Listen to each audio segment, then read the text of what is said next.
నమస్కారం. రాష్ట్రంలో సాగుతున్న కాంగ్రెస్ పార్టీ అరాచక పాలనకి, ప్రజా వ్యతిరేక పాలనకి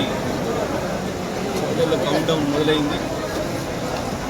కాంగ్రెస్ పార్టీకి సంబంధించిన అనేక మంది సీనియర్ నాయకులు మా పార్టీ నుంచి గెలవక ఏదో ఆశపడి కాంగ్రెస్లో ఏదో సాధిస్తామని చెప్పి ఆగమైపోయిన వాళ్ళందరూ కూడా తిరిగి కాంగ్రెస్ రాజీనామా చేసి బీఆర్ఎస్ పార్టీకి వస్తున్నారు. దేవరకొండ నియోజకవర్గంలో పెద్ద ఎత్తున కదలికలు కూడా వస్తూ ఉన్నాయి. ఈరోజు చందంపేట మండలంలో సీనియర్ నాయకులు మాజీ ఎంపీపీ, మాజీ సర్పంచ్, సీనియర్ నాయకులు సుధీర్ గారు, దాంతో పాటు అలాగే గ్రామానికి సంబంధించిన మాజీ ప్రజాప్రతినిధులు కూడా కాంగ్రెస్ రాజీనామా చేసి బీఆర్ఎస్ పార్టీకి పోవడం జరిగింది. దాంతోపాటు దేవరకొండ నియోజకవర్గంలోని ఇతర మండలాలు, పట్టణాలకు సంబంధించి కూడా కాంగ్రెస్, బీజేపీకి సంబంధించిన అనేక మంది నాయకులు కూడా ఆ పార్టీలో రాజీనామా చేసి కేసీఆర్ నాయకత్వంలోని తెలంగాణ రాష్ట్రంలో బాగా అవుతుందని,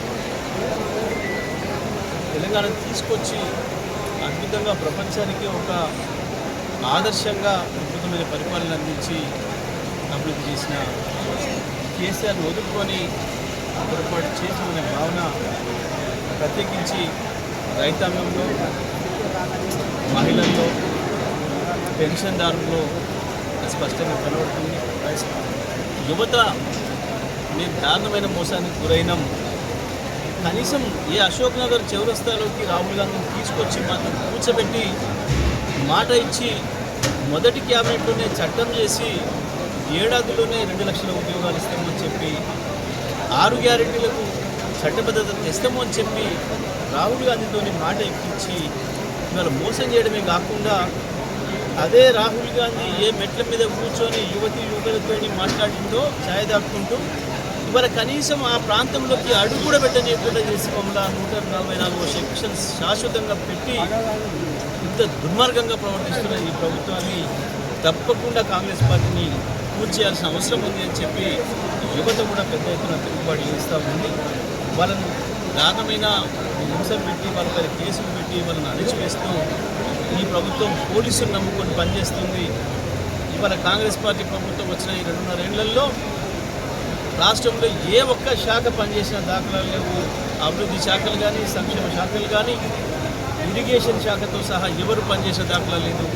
ఒకే ఒక్క పోలీస్ వ్యవస్థ, అది కూడా పూర్తిగా ఎమ్మెల్యేలు, మంత్రులు, మండల కాంగ్రెస్ అధ్యక్షుల చేతిలో నడుస్తుంది. ఇవాళ ఒక ఎఫ్ఐఆర్ చేయాలి ఒక గ్రామంలో అంటే మండల పార్టీ అధ్యక్షుడితోనే ఎఫ్ఐఆర్లు చేస్తున్నారు. కింది స్థాయి పోలీస్ అధికారులతో పాటు కొన్ని జిల్లాలలో జిల్లా ఉన్నతాధికారులు కూడా పూర్తిగా వాళ్ళ నిబంధనలను పక్కన పెట్టి అధికార పార్టీకి తొత్తులుగా పనిచేస్తూ కేవలం కాంగ్రెస్ని మేము బతికిస్తాం, మళ్ళీ కాంగ్రెస్ని మేము కాపాడుతాం అనే పద్ధతిలో పనిచేస్తున్నారు. అన్ని నిర్బంధాలను ఎదుర్కొని కూడా మా వాళ్ళు బ్రహ్మాండమైన పోరాటం చేసి ఒకవైపు గ్రామ పంచాయతీ ఎన్నికలు కావచ్చు, మొన్న జరిగిన మున్సిపల్ ఎలక్షన్లో కావచ్చు అద్భుతమైన ఫలితాలు తీసుకొచ్చారు. బ్రహ్మాండమైన పోరాట పట్టుదల చూపించారు. దేవరకొండ తాలూకాలో కూడా బ్రహ్మాండమైన ఫలితాలు కూడా తీసుకొచ్చారు. తప్పకుండా నల్గొండ జిల్లాలో ఉన్న 2 మంత్రులు కూడా అసలు అడ్రస్ లేదు, ముఖం చాటేసి ఉన్నారు. ఏ ఒక్కరు కూడా ఇంతవరకు అక్కడ తుంగతుర్తి మోలుకొని ఇక్కడ దేవరకొండ వరకు అటు భువనగిరి కావచ్చు, మిర్యాలగూడ కావచ్చు, సాగర్ కావచ్చు, అది ఇంకే కాన్స్టిట్యున్సీకి కూడా పోయిన సందర్భం కూడా కనబడతలేదు. పోవాలంటే దొంగల్లాగా కేవలం హెలికాప్టర్ తీసుకొని పోయి 10 నిమిషాలు కేవలం మీడియా కనబడి ఏదో ఒకటి ఫౌండేషను ఇంకోటి చేసిన పద్ధతుల్లో 10 నిమిషాలు కనబడి వెళ్ళిపోతూ ఉన్నారు. కేవలం మీడియాతో మాట్లాడి స్పష్టంగా ప్రజల ముందు తేలిపోయినారు, ప్రజల ముందు రావడానికే భయపడుతున్నారు. ఇవాళ ఆ పరిస్థితి మనకు కనబడుతూ ఉంది ఈ జిల్లాలో. ప్రత్యేకించి ఇరిగేషన్ మంత్రి కావచ్చు, నల్లగొండ జిల్లా మంత్రి కావచ్చు, ఇద్దరు కూడా నల్లగొండ జిల్లా హక్కులు కాపాడడంలో వీలవుతున్నారు. కనీసం నాగార్జున సాగర్ ఎడమ కాలువ నుంచి వచ్చే నీళ్లు కావచ్చు, ఎస్ఎల్బీసీ ఎత్తిపోతల నుంచి తెచ్చే నీళ్లు కావచ్చు, కనీసం తీసుకొచ్చి రైతాంగానికి అందించే స్థితిలో లేరు. పైగా డిండి విషయంలో కూడా, డిండి పాలమూరు ఎత్తిపోతల విషయంలో కూడా నల్లగొండ జిల్లాకు తీవ్రమైన ద్రోహం తలపెడుతుంటే ఈ రాష్ట్ర ప్రభుత్వం ఇద్దరు కూడా దాంట్లో భాగస్వాములు అవుతున్నారు. ఈ ఇద్దరు దొంగలు పనిపడతాం, తప్పకుండా ప్రజల్ని సేకరించి ప్రజా ఉద్యమాల ద్వారానే కాంగ్రెస్ పార్టీ పనిపడతాం.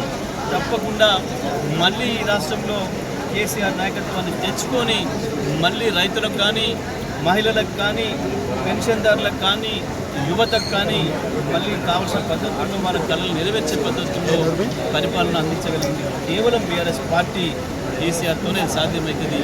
తప్పకుండా ఇవాళ మొదలైన ఈ చేరికలు ఏవైతున్నాయో ఇవి కొనసాగుతూనే ఉంటాయి.